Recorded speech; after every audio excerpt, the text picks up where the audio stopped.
Alors, bon, on va commencer par le truc chiant. Hein, on va s'embrouillax un peu. Ça. Donc, comme je disais, j'avais mis un tweet, je crois que c'était hier ou avant-hier, je sais plus. Avant-hier où en fait il y a une ancienne FN qui avait une pancarte où je disais voilà, la pancarte est ouvertement antisémite, et après le Rassemblement national va nous expliquer que l'antisémitisme ça vient que des quartiers pop.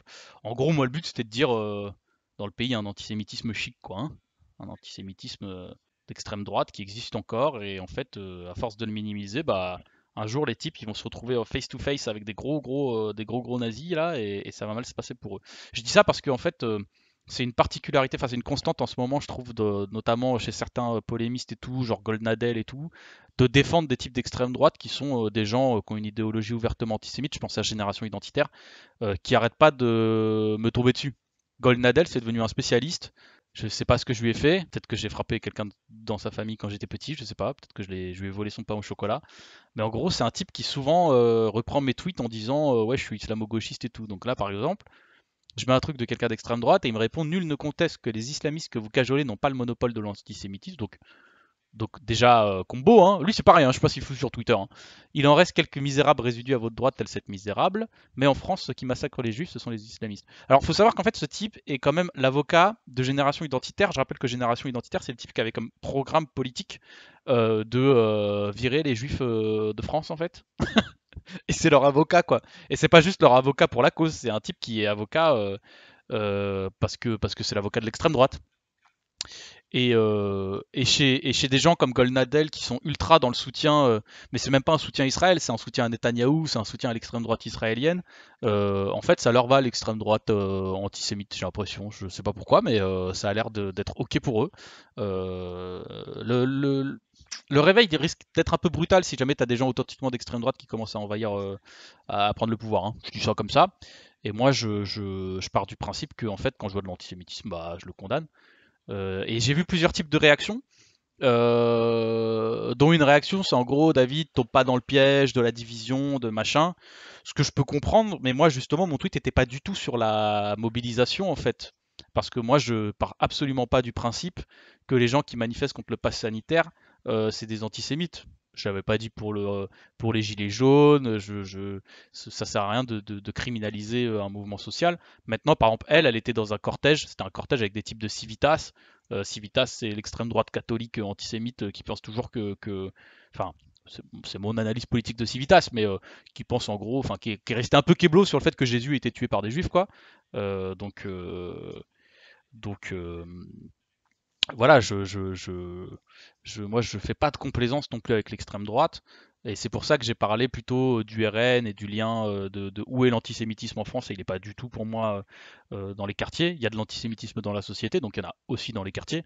Mais qu'en vérité, le principal danger antisémite, il vient pas du tout des quartiers, mais plutôt justement de cette extrême droite qui s'organise et qui commence à faire circuler quelques trucs chelous sur les juifs. J'ai eu d'autres types de réactions aussi. C'était genre ouais, ça c'est la propagande israélienne, blabla. Bon, moi sur ça, franchement, quand j'ai pris position pour la Palestine au moment des bombardements israéliens à Gaza, je sais ce que c'est les attaques et le chantage à l'antisémitisme parce qu'on m'a traité d'antisémite, on m'a menacé de mort, j'ai une plainte qui est en cours contre la Ligue de défense juive et tout. Donc, Simer, quoi, je connais en fait ce chantage, je sais ce que c'est. Je sais qu'il y en a qui l'utilisent politiquement et que c'est dégueulasse, et même que ça crée de l'antisémitisme en vérité à force de bloquer le débat de cette manière-là, de penser qu'en gros soutenir les Palestiniens c'est être antisémite. Il y en a qui jouent un jeu hyper dangereux en faisant ça. Donc moi j'en ai pris plein la gueule à ce moment-là et j'assume parce que je défends la cause palestinienne, donc j'en ai rien à foutre.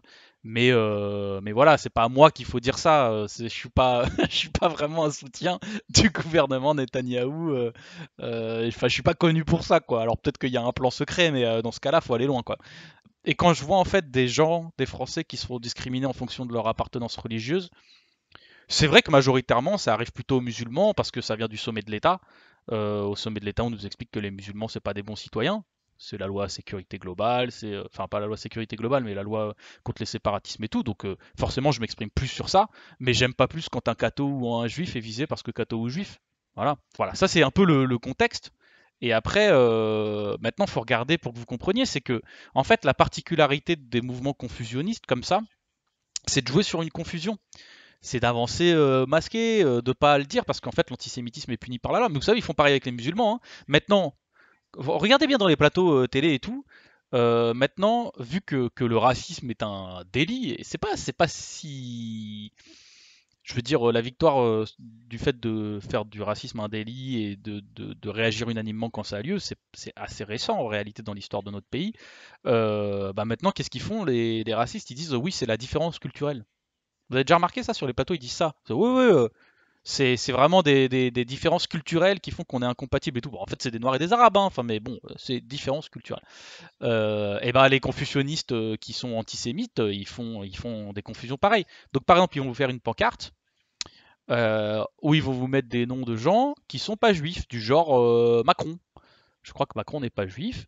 Ils vont vous en mettre un ou deux comme ça, mais il y a toujours, enfin bon, c'est pour brouiller un peu les pistes, mais le truc de Macron, par exemple, Macron dans la tête de ces gens-là, pas dans vos têtes à vous, parce que vous êtes probablement pas antisémite.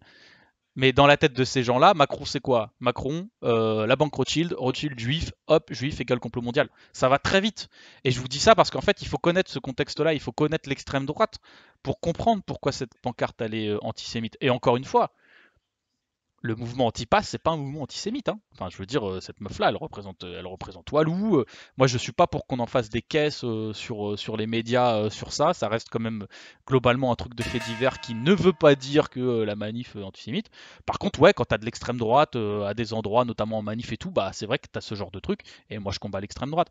Donc, je pense qu'il faut être intraitable sur ce genre de truc. Et alors les gens, voilà, il y a plein de gens qui, de manière honnête, se disent mais je comprends pas, il n'y a pas que des juifs, je vois pas. Bah alors déjà, il faut repartir de la base. Il y a beaucoup de gens qui ont regardé les noms et qui n'ont pas vu ça là. Mais qui? Et en fait, le truc mais qui, c'est avec des cornes de diable. Donc bon, c'est un peu signé quand même, hein, les cornes de diable quand même. Tu comprends pas trop pourquoi il y a des cornes de diable d'ailleurs. Mais c'est un classique de l'imagerie d'extrême droite, hein, les cornes de diable sur les feuilles. Et en fait, le Meki, ça fait référence à quoi? Ça fait référence à ça, qui est en fait au moment de la tribune des généraux, je sais pas si vous vous souvenez, mais la tribune des généraux factieux, là, à un moment, chez Morandini, ils avaient invité un général, et, euh, et il se passe ça. Bon, je vous le mets, ça dure une La minute. question, la tribune diplomatique internationale, l'hypothèse d'une fraude importante appliquée à quelques États clés le jour du scrutin est-elle crédible? On parle des États-Unis. Mon intime conviction me dit que oui, car il y a à mes yeux trop d'indices concordants pour permettre à la meute médiatique occidentale, dont nous savons qui la contrôle, de me convaincre du contraire. Donc j'ai une question à vous poser. Qui contrôle la meute médiatique? J'ai bien envie de savoir également. Général de la Ward. Ah, vous savez bien. Ah non, mais moi non Regardez, plus, je sais pas. regardez Question. qui contrôle la meute médiatique dans le monde et en France. Mais dites Qui contrôle le Washington Post, qui contrôle le New York Times, qui contrôle chez nous BFM TV et tous les journaux qui viennent se grouper autour. qui Qui sont ces gens? Qui Pardon? Qui Vous qui parlez de savez Dreyfus, monsieur. Qui Qui? Ben, c'est la communauté que vous connaissez bien. Mon Dieu. Ah non, mais alors là, on va pas. Voilà.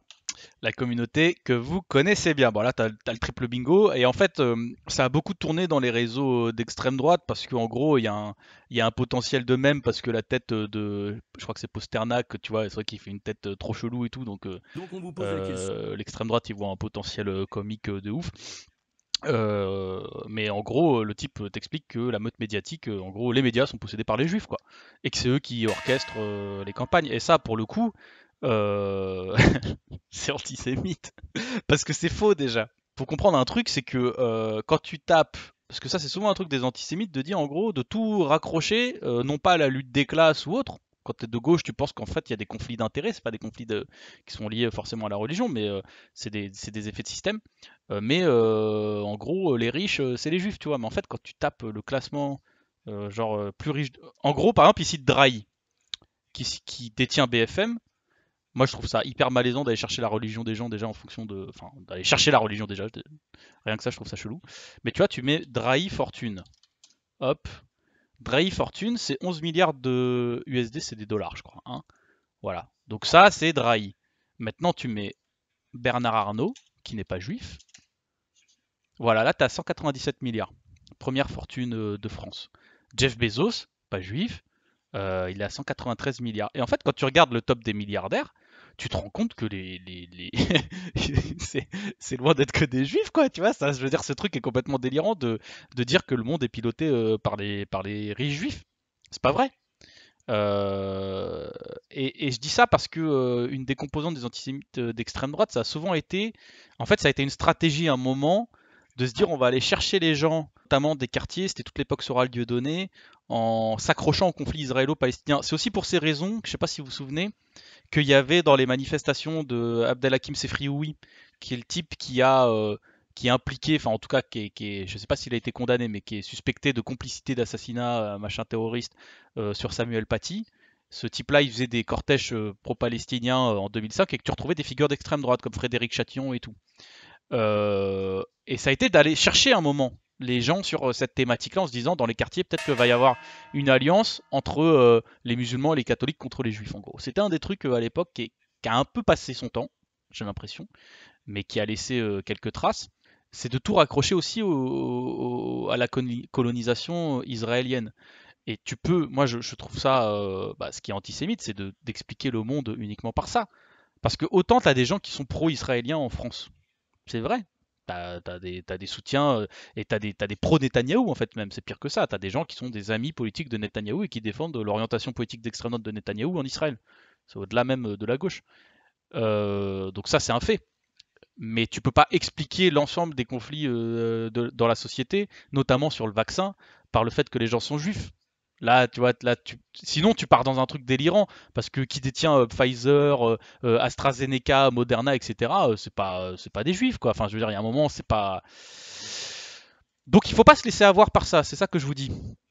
Vous laissez pas avoir sur le côté, oui, il y a deux non-juifs dedans, alors c'est pas antisémite. Si, c'est justement fait exprès en fait pour vous mettre une carotte derrière. Et il y a des gens qui se posent authentiquement la question. euh, il faut aussi comprendre le milieu d'où ça vient. Et le milieu d'où ça vient tout ça, ces gens-là, c'est des fous furieux. C'est des fous furieux. C'est-à-dire que moi j'ai vu des trucs là aujourd'hui. Donc Émile Ackerman par exemple, qui est un type justement qui est un rabbin, mais y compris sur Israël, sur la Palestine, c'est un type qui est plutôt de gauche, quoi, tu vois.